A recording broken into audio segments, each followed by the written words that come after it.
मयूरपृष्ठ समाक्रांत शक्तिहस्त महाबल उमा पशुपति पुत्र कार्तिकेय नमाम्यहम। भगवान कार्तिकेश्वरंकर आज हूँ जन्म तिथि जन्म जयंती। ए बिछा संक्रांति रे कार्तिकेश्वरंकर धरा अवतरण होइथिला। कार्तिकेयंकर अन्य नाम गोटे रही स्कंद। ए स्कंद नाम पछरे रहस्य कार्तिकेय होउछंती समस्त देवमंडल भितरे अधिक मस्तकधारी। तांकर पिता सदाशिव पांच मुंड विशिष्ट, तेणु तांको कहा जाए पंचानन। प्रभुंकर पांचटी मस्तक, तेणु तांकरी पुओ ये कार्तिकेश्वर यांकर आउ गोटे ना अच्छी षडानन। षडानन अर्थ छटी मस्तक को से धारण करथिले। छटी मस्तक जो ग्रीवा उपरे अवस्थान करथिले से धारण करथिले, तेणु तांकर ग्रीवाटी अत्यंत उन्नत। आ ये स्कंद उपरे ग्रीवा, स्कंद जेहेतु छटी मस्तक को धारण करबा पई सक्षम, तेणु तांको आउ गोटे नामकरण करा जायछि वेदरे स्कंद। ए स्कंद नामकरण को नहीं गोटे पुराण मध्य रचना करा जायछि, जाको स्कंद पुराण कोली कहा जाए। समस्त द्वंद्वर समाधान स्कंद पुराण रे मिलिथाए। प्रत्येक पुराण ठारू स्कंद पुराणटी टिके बृहत आकार करा जायछि। सेही स्कंद पुराण रे विभिन्न रहस्य परिपूर्ण अछि। यह कार्तिकेयंकु समस्त देवगणंकर सम्मान। एथिपई कार्तिकेयंकर अवदान कोन आमे चिंता करिबा। प्रत्येक देवतांकर जन्म तिथि को नहीं पालन करा जाए। आ मानव जगत रे नक्षत्र को नहीं जन्मदिन पालन करा जाए, एक कथा मु आगुरु कहिछि। किंतु दुईटी देवता जड़े होचंदी विश्वकर्मा, जे कन्या संक्रांति रे धरावतरण करथिले, आ एपटे कार्तिकेश्वर बिच्छा संक्रांति रे धरावतरण करथिले। ए दुईटी देवतांकर संक्रांति रे जयंती पालन करा जाए। यही दिन धरावतरण करथिले। या पछे रहस्य कौन अछि? विश्वकर्मा सदा सर्वदा निजर तांकर पारिवारिक व्यवस्था में पाइबा नहीं शास्त्र रे। से विश्व पाई समग्र विश्व पाई धरावतरण करथिबा दृष्टिरु तांको ना करा देतला विश्वकर्मा। आ कार्तिकेश्वर मध्य सेही भली भाबरे शिव उमा बा पार्वतींकर पुत्र होई मध्य से सारा विश्व पाई देवकुल को समर्पित हो जाइथिले। देवता माने तांकु आनंद रे देवमंडल रे एक गुरु दायित्व देथिले। से गुरु दायित्वटी कौन थिला? से गुरु दायित्वटी समस्त देवकुलर से थिले अधिनायक बा सेनापति। अमरपुर रे इंद्रंक राजसभा रे तांकुनी अभिषेक करा जायथिला। जेतेबेले गणेशंकर सिद्धिरिधि नामक दुईटी कन्यार सहित विवाह व्यवस्था हो जाइछि। कार्तिकेश्वर विश्व भ्रमण करी फेरी आसी पहुँची गले, देखिले सान भाई को दुईटी कन्या बापा विवाह बंधन बांधि देइछंती। सेठी विमर्श हो गले।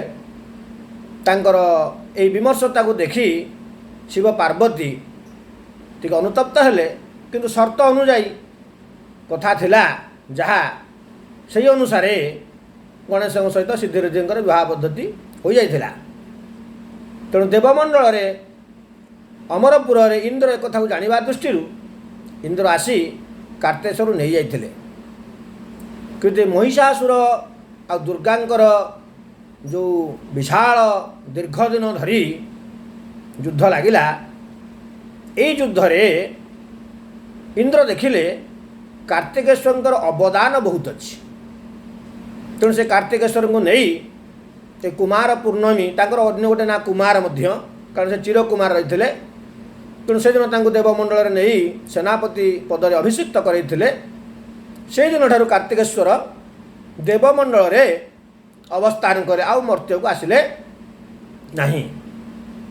ସଦାଶିବଙ୍କ ପରିବାର ଭିତରେ ଗଣେଶଙ୍କୁ ନେଇ ଶିବ ଭବିଷ୍ୟତ ଚିନ୍ତା କରି ରଖିଲେ, କିନ୍ତୁ କାର୍ତ୍ତିକେଶ୍ୱର ଅମରପୁରରେ ରହିଲେ, ଯାହାକି ସ୍ୱର୍ଗପୁରରେ।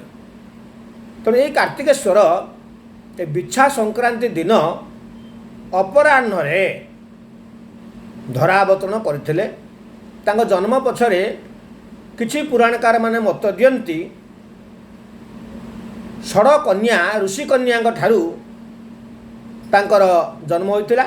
ପ୍ରତ୍ୟେକ ସନ୍ତାନକୁ ସେମାନେ ଏକ ମାଟି ପାତ୍ରରେ କୁମ୍ଭରେ ଭସାଇ ଦେଇଥିଲେ ଗଙ୍ଗା ଜଳରେ, ଗଙ୍ଗା ନଦୀରେ।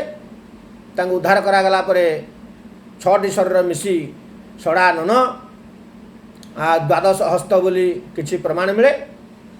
ଆଉ କିଛି ପୁରାଣକାରମାନେ ପ୍ରମାଣ ଦିଅନ୍ତି ନାଗକନ୍ୟାମାନେ ଗଙ୍ଗା ନଦୀକୁ ଗାଧୋଇ ଆସିଥିଲେ। ଶିବଙ୍କର ଅକ୍ଷୟ ବୀର୍ଯ୍ୟକୁ ସେମାନେ ପାନ କରିଥିବା ଦୃଷ୍ଟିରୁ 6 ଜଣଙ୍କର 6ଟି କୁମାରୀ ଅବସ୍ଥାରେ ସନ୍ତାନ ଜାତ ହୋଇଥିଲା।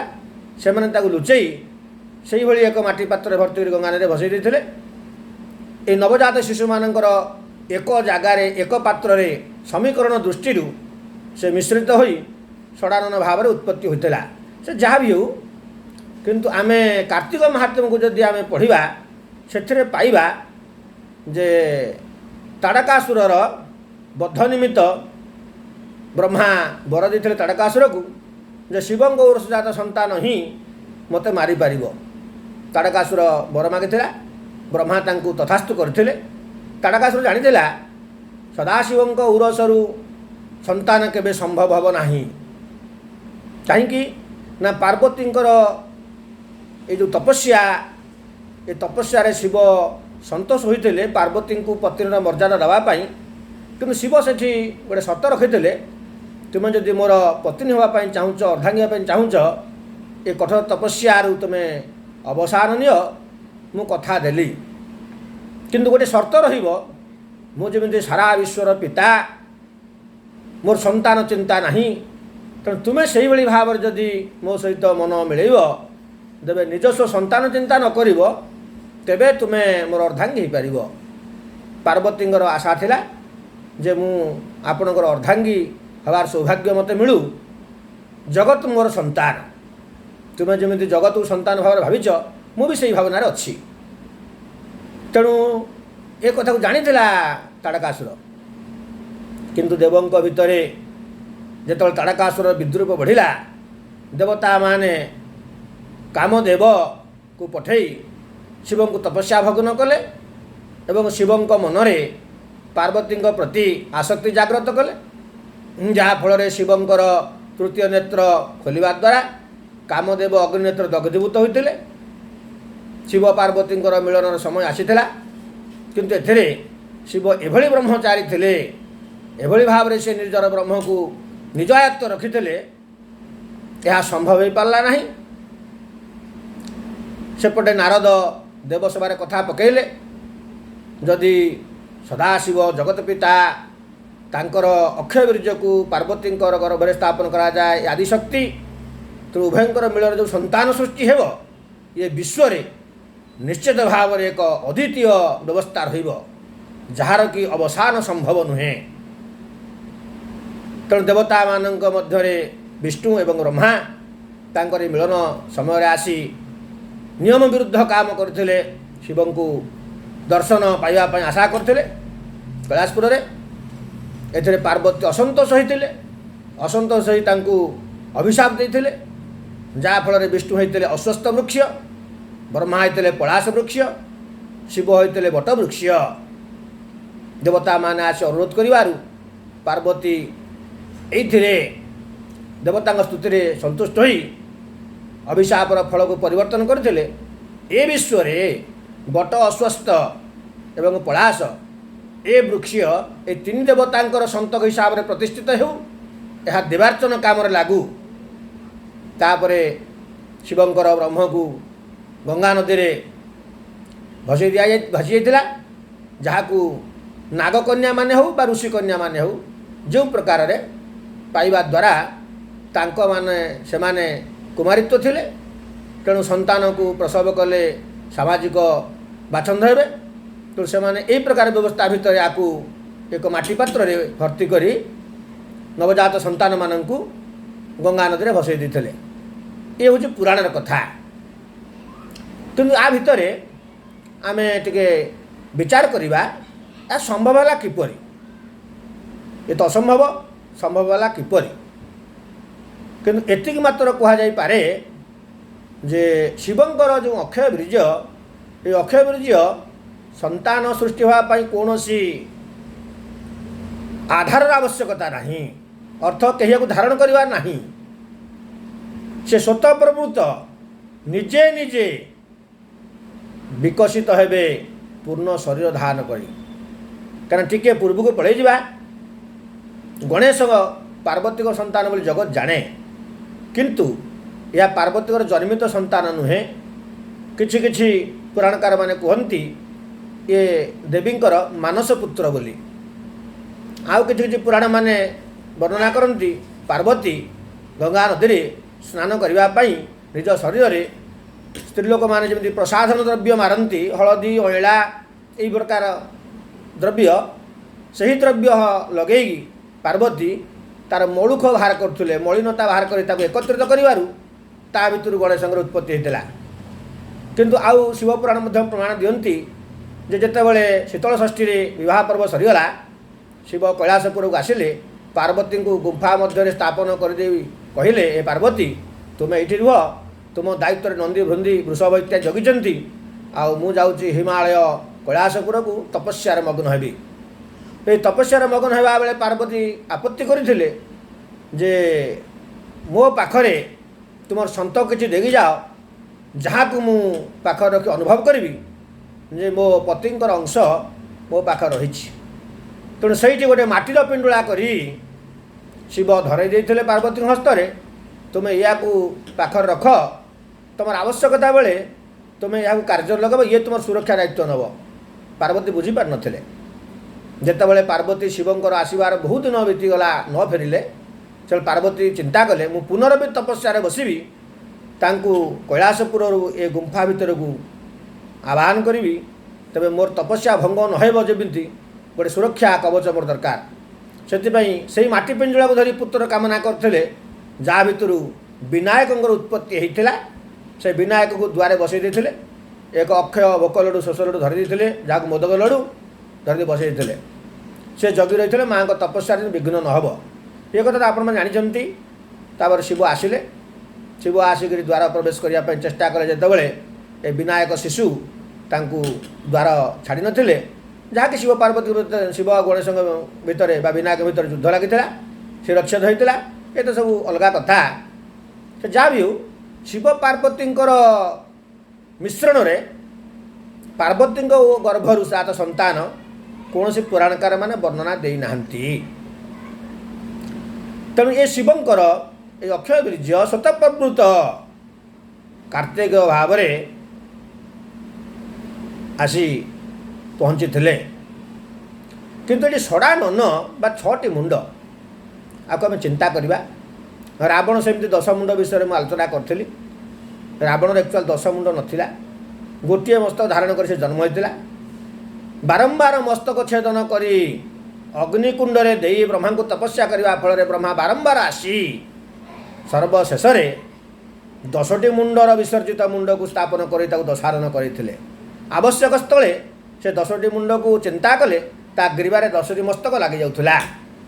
ସେଇଭଳି ଭାବରେ ଏ ଷଡ଼ଚକ୍ରକୁ ସାଧନ କରୁଥିବା ଶିବ, ଆମ ଶରୀର ତତ୍ତ୍ୱରେ ଷଡ଼ଚକ୍ର ରହିଛି, ଯାହାକି ପ୍ରଥମରେ ଗୁହ୍ୟଚକ୍ର, ତାପରେ ଲିଙ୍ଗଚକ୍ର, ତାପରେ ସ୍ୱାଧିଷ୍ଠାନ ଚକ୍ର, ତାପରେ ହୃଦୟ ଚକ୍ର, ତାପରେ ଆପଣଙ୍କର କଣ୍ଠଚକ୍ର, ଲଲାଟ ଚକ୍ର। ଏଇଭଳି ଭାବରେ ଆମ ଶରୀରରେ ଯେଉଁ ଷଡ଼ଚକ୍ର ରହିଛି, ଶିବ ସେ ଷଡ଼ଚକ୍ରକୁ ସାଧନ କରୁଥିବା ଦୃଷ୍ଟିରୁ ତାଙ୍କର ପ୍ରଥମ ସନ୍ତାନ ହେଉଛି ଏ କାର୍ତ୍ତିକେୟ।